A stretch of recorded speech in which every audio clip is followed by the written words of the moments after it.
Hi hello guys, welcome back to Sonu Pallavi kitchen. ನಾನು Rupa. Friends, ಇವತ್ತಿನ ವಿಡಿಯೋದಲ್ಲಿ ತುಂಬಾ ರುಚಿಯಾಗಿರುವಂತಹ ಸೊಪ್ಪಿನ ಸಾಂಬಾರನ್ನು ಹೇಗೆ ಮಾಡೋದು ಅಂತ ತೋರಿಸ್ತಾ ಇದ್ದೀನಿ. ನೀವೇನಾದ್ರು ಫಸ್ಟ್ ಟೈಮ್ ನನ್ನ ಚಾನಲ್ಗೆ ವಿಸಿಟ್ ಮಾಡಿದರೆ ಪ್ಲೀಸ್ ನನ್ನ ಚಾನಲ್ನ ಸಬ್ಸ್ಕ್ರೈಬ್ ಮಾಡ್ಕೊಳ್ಳಿ, ಹಾಗೆ ಲೈಕ್ ಮಾಡಿ, ಶೇರ್ ಮಾಡಿ. ಹಾಗಿದ್ರೆ ಬನ್ನಿ ಯಾವ ರೀತಿಯಾಗಿ ಮಾಡೋದು ಅಂತ ನೋಡೋಣ. ಮೊದಲಿಗೆ ನಾನಿಲ್ಲಿ ಒಂದು ಕುಕ್ಕರನ್ನು ತೊಗೊಂಡಿದ್ದೀನಿ. ಅದಕ್ಕೆ ಸ್ವಲ್ಪ ನೀರನ್ನು ಸೇರಿಸ್ಬಿಟ್ಟು ಬಿಸಿ ಮಾಡಲಿಕ್ಕೆ ಎತ್ತಿಟ್ಕೊಂಡಿದ್ದೀನಿ. ನಂತರ ಇಲ್ಲಿ ನಾನಿಲ್ಲಿ 3 ಥರದ ಸೊಪ್ಪನ್ನು ತೊಗೊಂಡಿದ್ದೀನಿ. ಒಡಕ್ಲು ಸೊಪ್ಪು, ಹರವೆ ಸೊಪ್ಪು, ಹಾಗೆ ಪಾಲಕ್ ಸೊಪ್ಪನ್ನು 3 ಮಿಕ್ಸ್ ಮಾಡಿಬಿಟ್ಟು ಚಿಕ್ಕದಾಗಿ ಕಟ್ ಮಾಡಿ ಚೆನ್ನಾಗಿ ತೊಳೆದ್ಬಿಟ್ಟು ಸೇರಿಸ್ಕೊತಾ ಇದ್ದೀನಿ. ಈ ಸೊಪ್ಪನ್ನು ನಮ್ಮಮ್ಮ ಊರಿಂದ ತೊಗೊಂಡು ಬಂದಿದ್ದರು. ನಂತರ ಒಂದು ಬೆಳ್ಳುಳ್ಳಿ ಗೆಡ್ಡೆ ಎಸಳು, ಒಂದು 5 ಹಸಿರು ಮೆಣಸಿನ್ಕಾಯಿ, ನಂತರ ಒಂದು ಈರುಳ್ಳಿ ಈ ರೀತಿ ಉದ್ದ ಕಟ್ ಮಾಡಿ ಸೇರಿಸ್ಕೊತಾ ಇದ್ದೀನಿ. ನಂತರ ಒಂದು ಟೊಮೊಟೊ ಈ ರೀತಿ ಚಿಕ್ಕದಾಗಿ ಕಟ್ ಮಾಡಿ ಸೇರಿಸ್ಕೊತಾ ಇದ್ದೀನಿ.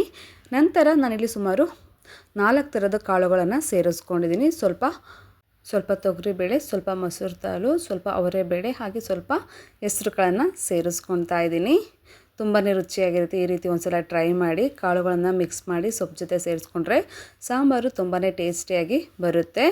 ನಂತರ ರುಚಿಗೆ ತಕ್ಕಷ್ಟು ಉಪ್ಪು, ಸ್ವಲ್ಪ ಎಣ್ಣೆಯನ್ನು ಕೂಡ ಸೇರಿಸ್ಕೊತಾ ಇದ್ದೀನಿ. ನಂತರ ರುಚಿಗೆ ತಕ್ಕಷ್ಟು ಉಪ್ಪನ್ನು ನೋಡಿಬಿಟ್ಟು ಸೇರಿಸ್ಕೊತಾ ಇದ್ದೀನಿ. ನಂತರ ಈಗ ಕಂಪ್ಲೀಟಾಗಿ ಒಂದು ಸಲ ಮಿಕ್ಸ್ ಮಾಡ್ಕೊಳ್ಳೋಣ. ನೋಡಿ, ಈ ರೀತಿ ಕಂಪ್ಲೀಟಾಗಿ ಮಿಕ್ಸ್ ಮಾಡಿಬಿಟ್ಟು ಕುಕ್ಕರ್ ಲಿಡ್ ಕ್ಲೋಸ್ ಮಾಡಿ ಜಸ್ಟ್ 2 ವಿಷಲ್ ತೊಗೊಂಡ್ರೆ ಸಾಕು ಫ್ರೆಂಡ್ಸ್. ಸೊಪ್ಪು ಹಾಗೆ ಕಾಳು ಚೆನ್ನಾಗಿ ಬೇಯುತ್ತೆ. ನಮಗೆ ಜಾಸ್ತಿ ಸಮಯನೂ ತೊಗೊಳ್ಳೋದಿಲ್ಲ. ಅದರಲ್ಲೂ ಊರಿಂದ ತಂದಿರೋ ಸೊಪ್ಪಲ್ವಾ, ಸಾಂಬಾರಂತೂ ತುಂಬಾ ಚೆನ್ನಾಗಾಗಿತ್ತು. ಖಂಡಿತ ನೀವು ಕೂಡ ಇದೇ ರೀತಿಯಲ್ಲಿ ಟ್ರೈ ಮಾಡಿ. 2 ವಿಷಲ್ ಆದ ನಂತರ ಕುಕ್ಕರ್ ಲಿಡ್ ಓಪನ್ ಮಾಡಿ ತೋರಿಸ್ತಾ ಇದ್ದೀನಿ. ನೋಡ್ಬೋದು, ಸೊಪ್ಪು ಹಾಗೆ ಕಾಳು ಚೆನ್ನಾಗಿ ಬೆಂದಿದೆ.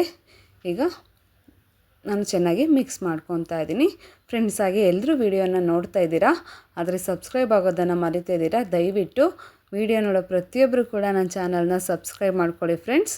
ಅದರಿಂದ ನನ್ನ ಚಾನಲ್ ಬೆಳೀಲಿಕ್ಕೆ ತುಂಬಾ ಸಹಾಯ ಆಗುತ್ತೆ. ನೋಡಿ, ಈ ರೀತಿಯಾಗಿ ಚೆನ್ನಾಗಿ ಮಿಕ್ಸ್ ಮಾಡ್ಕೊಂಡಿದ್ದೀನಿ. ಈಗ ಸಾಂಬಾರಿಗೆ ಒಗ್ಗರಣೆಯನ್ನು ರೆಡಿ ಮಾಡ್ಕೊಳ್ಳೋಣ. ತುಂಬಾ ಈಸಿಯಾಗಿ ಮಾಡ್ಬೋದು. ಒಂದು ಪಾತ್ರೆಯನ್ನು ತೊಗೊಂಡಿದ್ದೀನಿ. ಪಾತ್ರೆ ಬಿಸಿಯಾದ ನಂತರ ಒಂದು 3 ಟೇಬಲ್ ಸ್ಪೂನಷ್ಟು ಎಣ್ಣೆ ಬಿಸಿಯಾದ ನಂತರ ಸಾಸಿವೆ, ಸ್ವಲ್ಪ ಜೀರಿಗೆಯನ್ನು ಸೇರಿಸ್ಕೊತಾ ಇದ್ದೀನಿ. ಹಾಗೆ ಸ್ವಲ್ಪ ಕರಿಬೇವನ್ನು ಕೂಡ ಸೇರಿಸ್ಕೊತಾ ಇದ್ದೀನಿ.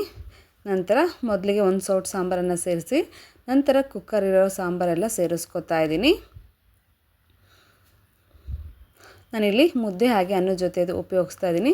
ಸಾಂಬಾರು ಸ್ವಲ್ಪ ಗಟ್ಟಿಯಾಗಿದ್ರೇ ಚೆನ್ನಾಗಿರುತ್ತೆ. ನೋಡಿಬಿಟ್ಟು ನೀರನ್ನು ಸೇರಿಸ್ಕೋಬೇಕಾಗುತ್ತೆ. ನಂತರ ಚೆನ್ನಾಗಿ ಸಾಂಬಾರು ಕುದಿಬೇಕು. ನೋಡಿ, ಕುದಿಲಿಕ್ಕೆ ಸ್ಟಾರ್ಟ್ ಆಗಿದೆ. ಈ ಟೈಮಲ್ಲಿ ನಾನು ಇದಕ್ಕೆ ಚಿಕ್ಕದಾಗಿ ಹೆಚ್ಚಿಟ್ಟಿರುವಂತಹ ಕೊತ್ತಂಬರಿ ಸೊಪ್ಪನ್ನು ಸೇರಿಸ್ಕೊತಾ ಇದ್ದೀನಿ. ಕೊತ್ತಂಬರಿ ಸೊಪ್ಪನ್ನು ಸೇರಿಸ್ಕೊಂಡ ನಂತರ ಕಂಪ್ಲೀಟಾಗಿ ಒಂದು ಸಲ ಮಿಕ್ಸ್ ಮಾಡಿಕೊಂಡ್ರೆ ಸಾಕು ಫ್ರೆಂಡ್ಸ್. ರುಚಿಯಾದಂತಹ ಸೊಪ್ಪು ಸಾಂಬಾರು ರೆಡಿಯಾಗುತ್ತೆ. ನೋಡಿದ್ರಲ್ಲ ಫ್ರೆಂಡ್ಸ್, ಯಾವ ರೀತಿಯಾಗಿ ಈಸಿಯಾಗಿ ಸೊಪ್ಪು ಸಾಂಬಾರನ್ನು ಮಾಡೋದಂತ. ಇವತ್ತಿನ ವಿಡಿಯೋ ನಿಮಗೆ ಇಷ್ಟ ಆಗಿದ್ದರೆ ಪ್ಲೀಸ್ ನನ್ನ ಚಾನಲ್ನ ಸಬ್ಸ್ಕ್ರೈಬ್ ಮಾಡ್ಕೊಳ್ಳಿ, ಹಾಗೆ ಲೈಕ್ ಮಾಡಿ, ಶೇರ್ ಮಾಡಿ. ಆದಷ್ಟು ಈ ವಿಡಿಯೋನ ನಿಮ್ಮ ಫ್ರೆಂಡ್ ಜೊತೆ ಹಾಗೆ ಫ್ಯಾಮಿಲಿ ಜೊತೆ ಶೇರ್ ಮಾಡಿ.